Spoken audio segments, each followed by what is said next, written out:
Hello students, welcome to my channel. आज हम संयोजकता निकालने की ट्रिक सीखेंगे। संयोजकता निकालना सीखेंगे कि संयोजकता किसी भी परमाणु की संयोजकता, किसी भी तत्व की संयोजकता कैसे निकाली जाती है, क्योंकि संयोजकता बहुत ही इंपॉर्टेंट है। संयोजकता निकालना सबको आना चाहिए। तो चलिए स्टार्ट करते हैं। स्टार्ट करने से पहले चैनल को सब्सक्राइब कर देना और बेल आइकन को दबा देना, जिससे कि जो भी नोटिफिकेशन होगा वो सबसे पहले आपके पास आ जाएगा।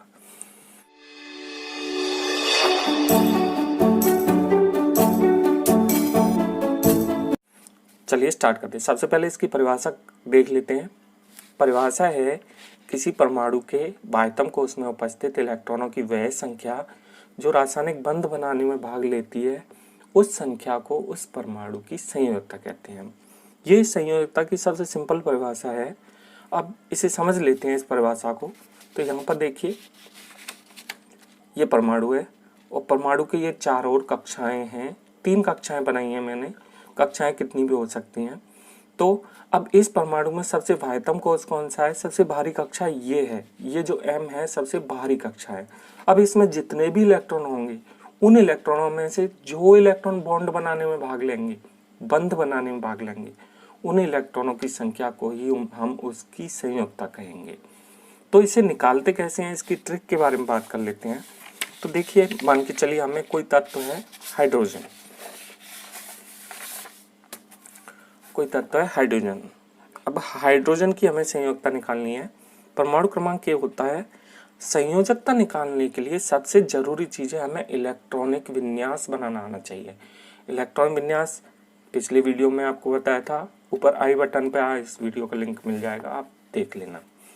तो संयोजकता निकालने के लिए इलेक्ट्रॉन विन्यास बनाना पड़ेगा। इलेक्ट्रॉन विन्यास बोहर-बरी नियम वाला, मीन्स 2 8 2 8 8 18 18 इस तरह का जो इलेक्ट्रॉन विन्यास होता है वो बनाना पड़ेगा हमें। तो सबसे पहले इलेक्ट्रॉन विन्यास बना लेते हैं हाइड्रोजन का। तो हाइड्रोजन में तो एक ही इलेक्ट्रॉन है, परमाणु क्रमांक 1 है, तो इलेक्ट्रॉनिक विन्यास इसका हो जाएगा 1। तो अब हम इसमें भारी कक्षा में, जैसे कि ये हाइड्रोजन का है, तो हाइड्रोजन में सबसे भारी कक्षा यही रहेगी, क्योंकि यहाँ पर इलेक्ट्रॉन एक ही है। सबसे भारी कक्षा में कितने इलेक्ट्रॉन है? 1। तो इसकी संयोजकता हो जाएगी 1।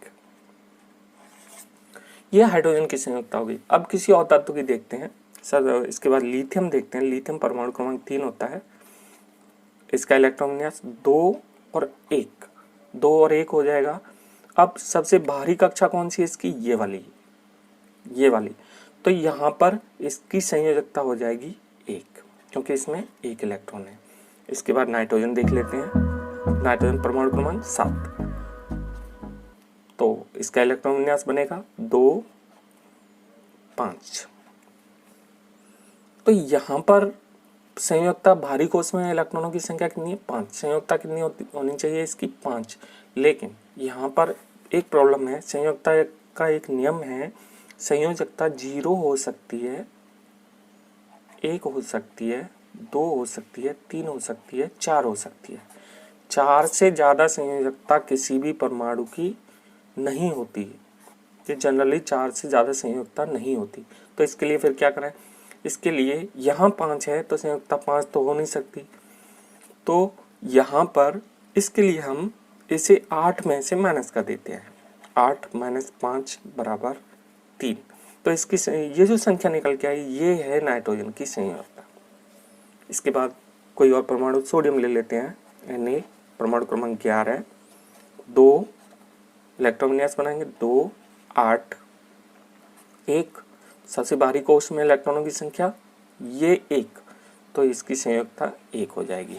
इसके बाद अगला कोई और तत्व ले लेते हैं। क्लोरीन। क्लोरीन 17 होता है परमाणु क्रमांक।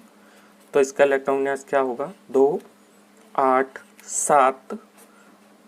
इसकी संयोजकता अब 7 तो हो नहीं सकती, तो इसे 8 में से माइनस कराएंगे। 8 - 7 बराबर 1। तो इसकी संयोजकता कितनी हुई? 1।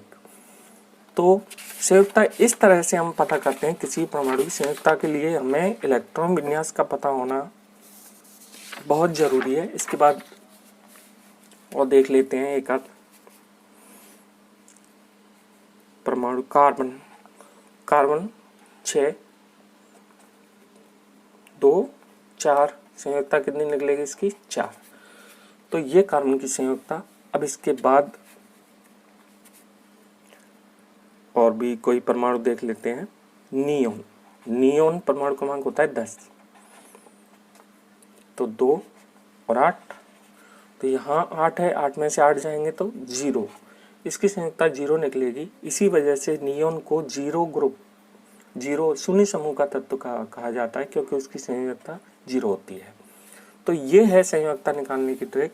संयुक्ता बिल्कुल आसानी से हम निकाल सकते हैं, बस हमें इलेक्ट्रॉनिक विन्यास पता होना चाहिए किसी भी परमाणु का। तो संयुक्ता निकालने के बाद बाकी की और चीज़ें हम आगे की वीडियो में सीखेंगे। तब तक के लिए जय हिंद।